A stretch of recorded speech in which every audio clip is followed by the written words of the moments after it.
What's up? Let me take this noisy jacket off and get down to business on this Chinese scx10 based metal frame that I picked up. I made a video showing you guys this thing when I first got it. I'll put a picture up and you can see how it arrived, the condition it was in.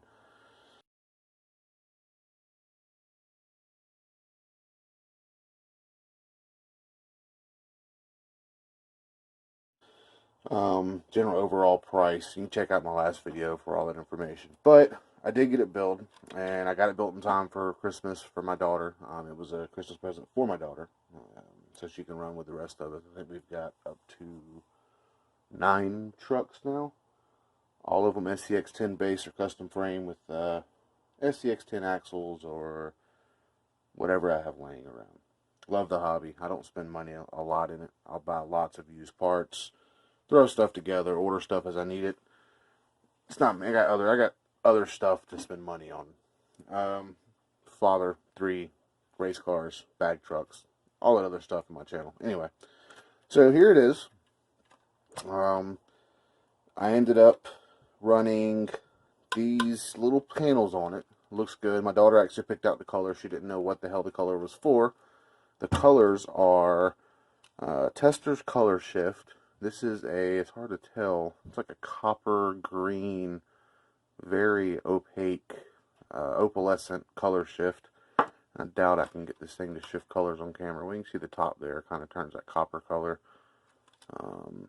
Anyway, I picked up this Lexan sheet. Well, it was advertised as Lexan sheet from Hobby Lobby, and that's what I made the body out of. And you can see she's already rolled it and got a good crack in it. And this stuff is not Lexan. It cracks incredibly easy. So I'm looking for some sheets of actual Lexan so I can paint it and get this thing done. Crawlability, she loves this thing. I'll go over some of the stuff I've done to it. It has, starting from the bottom, aluminum skid plate, overdriven front axle. You can see the front drive shaft is really short, and I hate that because you almost can't get away from that unless you put the front axle way out here, and it's going to make your wheelbase long, or it's going to bring your rear wheels in. Then you're going to worry about flipping backwards, climbing obstacles. It's just not going to have the same geometry. So the front has to be short to obtain a good geometry for what you're wanting to do with this thing. Granted, you picked it up for the same reasons we did, just as a crawler, kind of a rock runner. Not a rock racer. I didn't want to build her nothing fast. It doesn't go fast over the rocks. It is simply a crawler to keep up with our trucks. Alright, so overdriven front differential, Chinese metal axle truss for the servo. Same thing, servo mounts metal, C-hubs, spindles. All of it's Chinese aluminum upgrades. The front steering bar is an Alien Tack 106 millimeter M3 thread, 6 millimeter thickness. I just kind of bent it to clear the axles. You can see there. The front links are, let's see if I can read this here. Lower links are 75 millimeter. The upper links, I believe, are 45 millimeter. I used SSD angled rod ends for the upper links, and I used Traxxas straight rod ends for the lower links. Same for the rear. I only had to use the SSDs in the rear on the rear of the upper links where it meets the truss. Also aluminum Chinese truss.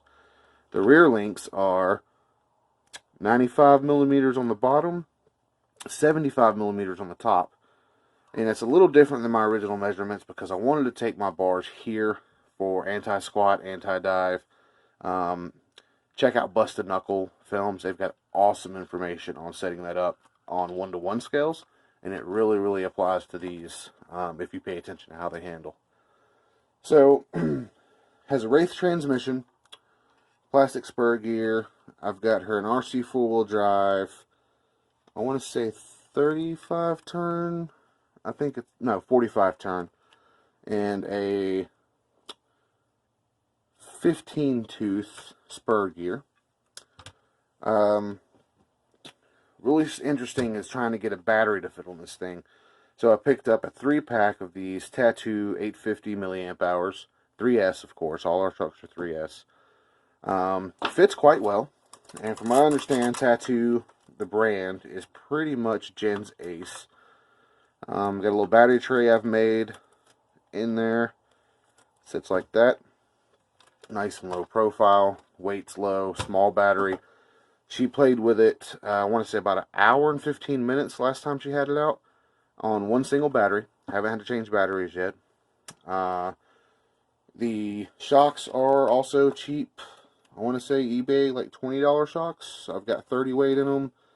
They were red anodized. If you guys ever have something anodized and you want to change the color, oven cleaner. Easy off oven cleaner, yellow can. Not the low fume, not the blue can, just straight up easy off oven cleaner. I think I treated these twice, and as you can see, no red whatsoever. Nice and silver, match everything else. Wheels, opted for, of course, Gen 7. Just some cheapy. I like the IROX. They actually grip really good here in Georgia on the rocks. And the wheels were decent. I've got her some metal bead locks should she want to put the metal bead locks on, the ones with the stars in the center. Tow hooks in the rear. Always got to have the tow hooks. Now, the way this is set up, and as you can see here, there is not a lot of room up here. And if you flip it over and look, you have a bar here, which I have the battery mount attached to, and you have a front plate here. So you literally have just enough room for a servo to go in here. I don't know if you guys can see that or not. So on top of the servo, I have our 1040 ESC, and underneath the front plate here, this front cover, on that front plate is where I have the receiver. I got our little winch sticker on there. So receiver, ESC on top of the servo, which I know none of this is going to be SORC legal. She's not going to compete with it. Like I said, it's just for her to keep up with us. But yeah, this is the Chinese scx10 based crawler. I could give you guys some measurements if I had a tape measure. Matter of fact, let me grab one. I'll give you guys a wheelbase, a height, some articulation, things like that. 1 second. Alright, so with the links I mentioned, the front and the rear, it's going to give you a total wheelbase. I'm going from axle nut to axle nut here. 11.5 inches. So 11.5 inches. Articulation, we're looking at about the height of a tester's can, so about 4.5, 4.25, 4.5 inches. But you don't want a lot of articulation. We know this. It looks cool, but in the end, it doesn't do you very well.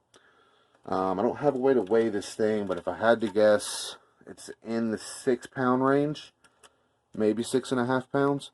Definitely one of our lighter trucks, and I'm working on moving our trucks lighter from heavier because I've learned that heavy is not always best. That's pretty much this thing in a nutshell for those that were interested. You do have 3 settings for the shocks on the front and the rear. You do have 7 settings for the front and the rear for your upper links. The front I run with a low pitch for a better kind of anti-dive going down into ruts or whatever. The rear uppers, I leave it at upper pitch, anti-squat values. Keeps her from squatting so hard. I know so far I've seen her climb something, I mean, almost straight up with it and have no problems whatsoever. But this is it in a nutshell. With that drive shaft being so short, I've noticed it does kind of bind up a bit, especially with the overdriven front gear. So, any questions you have, hit me in the comments below. I'll help as much as I can. These are 1.9s. Like I said, nothing extravagant. I just wanted to show you guys that these little cages built are capable. We will have video of this thing running. We are going out to Stone Mountain, Georgia, January 18th. There's a group of about 30 of us, and we're all going out. So I'll have videos of this thing and our other trucks kind of in action, and you can see how this thing performs on the trails, on the rocks, breakovers, things of that nature. We're actually holding a mini comp, so she's going to be in beginner class, of course, with a rig that is insanely capable, and that was the entire point of the build for her.